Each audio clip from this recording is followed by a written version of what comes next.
Hello again, men. This is Groucho, Marx, and family. Groucho, what do you mean, family? Well, Bill, when you asked me to appear in this program, I thought it would be a nice gesture if I brought my mother along. Oh, well, that is a nice gesture, Groucho. Thanks, Bill. Well, fellas, I don't like to brag about my mother, but I think she represents the typical American mother, and I'd like you to meet her. Mom! Oh, Mom! Would you please come out here to the mic? Oh, Mom! Gentlemen, this is my mother.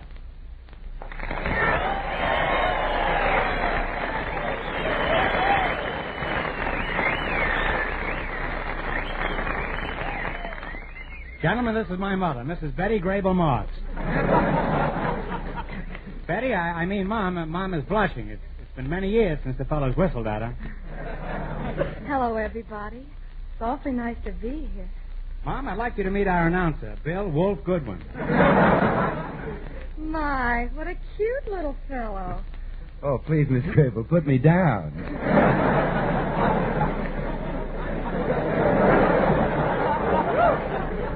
That's not even in the script. And how would you like to be my son, Mr. Goodwin? Yeah, Bill, how would you like to have her for your mother? Well, I'd like it, and so would my father. Yes, and so would your grandfather. I'm sure glad I brought you down here with me, Mom. Don't forget, fellas, write to your mother. But don't write to my mother. Look, Bill, isn't she everything I said she was and more? Yeah, more. But, Groucho, isn't she a little young to be your mother? Mr. Goodwin, haven't you ever seen a 23-year-old mother before? Well, yes, but not with a 4F son.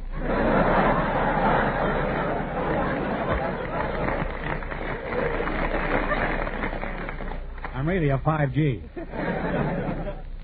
Fellow with two heads. Well, Mom, how do you like being here talking to the men in our armed forces all over the world? Oh, it's wonderful, Junior. I'm just sorry that I can't be right there to kiss them all good night. Oh, they don't need you. The first sergeant takes care of them. Oh, gee, I'd like to have someone kiss me goodnight. Oh, are you lonesome, Mr. Goodwin? Look, Mom, don't worry about him. He's strong enough to take care of himself. I'm the one who needs babying. You know, Mom, when I look at you, I can never understand why Father left you. You know, Junior, I'm glad he's gone. You think he'll ever come back, and what can I do to keep him away?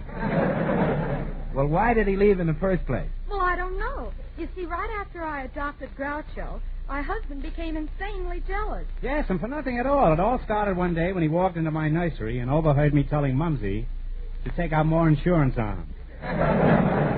And he left home just for that? Well, that and the fact that I was smoking your cigars. Oh, now, wait, Groucho. Were you smoking cigars when you were a baby? Well, just little cigars, you know. There's nothing like a good cigar after a bottle of warm milk.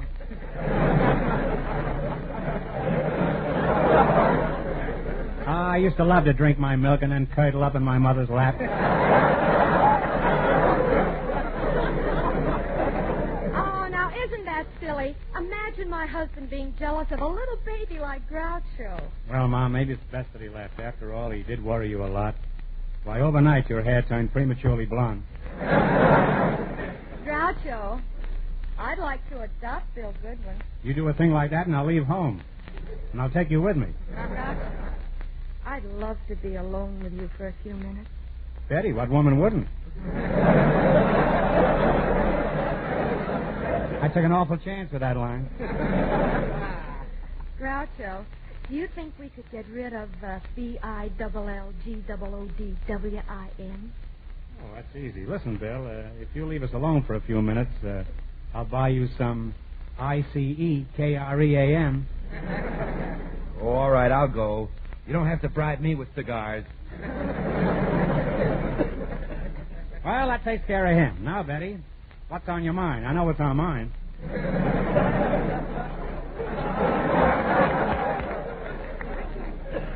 Well, I don't know how to tell you this, Groucho, but, well, there's something burning inside of me that I've been wanting to tell you for a long time. Groucho, it's love. Betty, you've made me the happiest man in the whole world. Well, but Groucho, you see, If I'd only known, I'd have worn my toupee. Well, I've got bad news for you, Groucho. It isn't you. I've got bad news for you, too, Betty. I haven't got a toupee.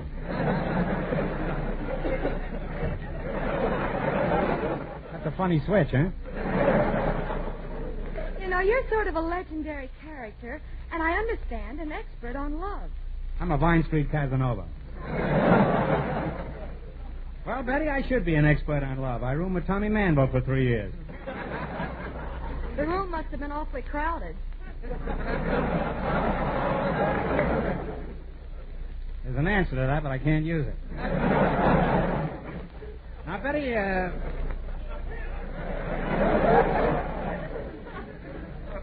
Now, Betty, what would you like to know about love? Well, now, look, I've been going with a fellow for a long time, and I can't get him to pop the question. Betty, perhaps he doesn't love you. Love me? Why, he's crazy about me. He comes to see me every night. Does he come alone, or does he bring his wife? Now, you know I wouldn't go out with a married man. Well, if you get married, you'll have to go out with a married man. Well, why go out with a married man and break up your home? No, Betty, my advice to you is to marry a single fellow. But he is a single man, Groucho. I'm sorry, Betty, but if you want me to be of any assistance, you'll have to tell me everything.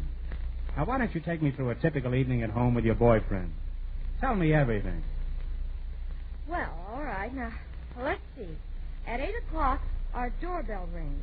I know. Everybody hides. You think it's the landlord. I rush over to the door, and there he is, that big hunk of man. I usher him into the living room, and we sit on the couch. Doesn't he say hello? He looks at me for a half hour, then I look at him for a half hour. Well, there's an hour shot to pieces.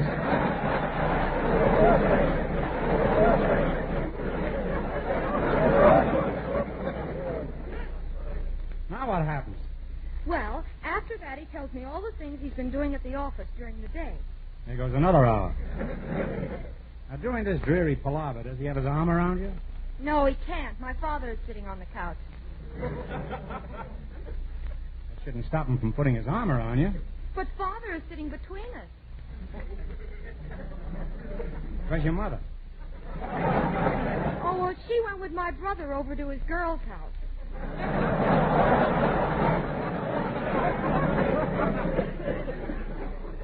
Your folks certainly trust you, kids. Now, tell me, what happens around 9:30? Around 9:30, Father takes an apple out of his pocket and starts to polish it. Does he blow on it first? Then Charlie sees the moon shining through the window. You mean Charlie is still awake? And he suggests that we go out into the garden and sit on the bench. That's the first smart move he's made. Now, when you're seated on the bench in the garden, does Charlie put his arm around you? No, he can't. Father is still sitting between us. Why? What happened to the apple?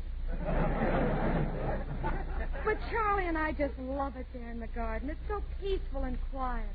The stars are dancing in the sky, and the moon is shining down on Father's apple. Doesn't your old man wear a hat? And the only sound that breaks the stillness of the night is the sound of the frogs as they croak. I bet Charlie'd like to hear your old man do that. Now it's about 10:30, and Charlie takes off his gloves. You know, Charlie sounds like a pretty hot lover. I'll bet by 11 he'll take his hat off. Then we go back into the house. You see, Father's getting pretty cold. I imagine by this time Charlie's getting pretty cold, too. Now, when we get back in the living room, we all sit down on the couch. Then Father gets bored and starts to yawn. Are you sure he's bored? Yes, because by this time Mother has joined us. Oh, yes, and my brother, too. Must be pretty crowded on the couch by now. Tell me, what's happened to Charlie? Charlie's sitting on the floor, polishing Father's apple. How long has this apple been in the family? Oh, I don't know, Groucho, but I wish you could tell me how I can get Charlie to marry me. Betty, the solution is very simple. Put your mother and father on the couch. Put your brother on relief. Send Charlie to the fruit store for a bag of apples. Give the apples to your father, pull the bag over Charlie's head, and don't sit under the apple tree with anyone else but me. Anyone.